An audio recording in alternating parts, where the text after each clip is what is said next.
今日我分享下我經常嚟食早餐嘅地方。呢一間茶太呢，就喺呢一個藍田地鐵站側邊嘅啟田商場。呢一度呢，係佢哋嘅入邊，餐廳範圍都幾大下嘅。呢度嘅早餐都有好多種類，價錢由30蚊起，有傳統嘅港式早餐啦，有泰式嘅早餐啦。泰式早餐呢，有炸肉，有香茅豬扒咁。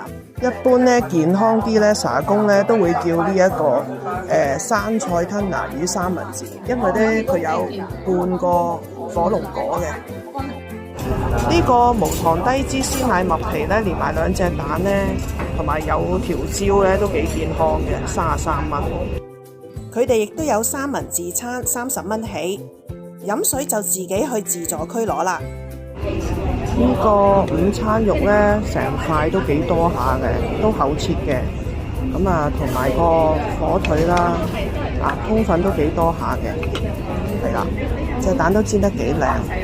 同埋呢個多士，其實咧可以叫蒜蓉牛油多士嘅，咁我就走油愛齋包。度咧係佢個招牌椰香咖啡啊，幾好飲嘅。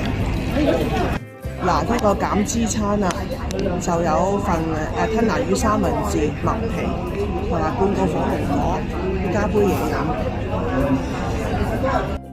我就最 enjoy 咧呢一度嗰杯椰香咖啡啦，咖啡咧完全唔澀口嘅，好飲。我食呢一個餐咧，加埋熱飲就37蚊。茶公食呢個有型早餐加凍飲38蚊。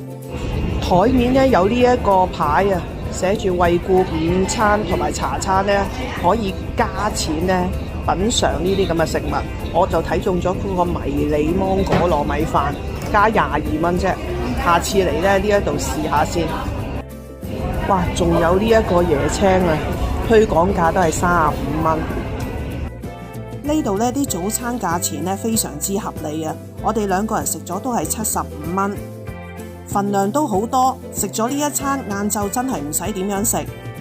我經常嚟呢一度食早餐，下次見到我記住打聲招呼啊！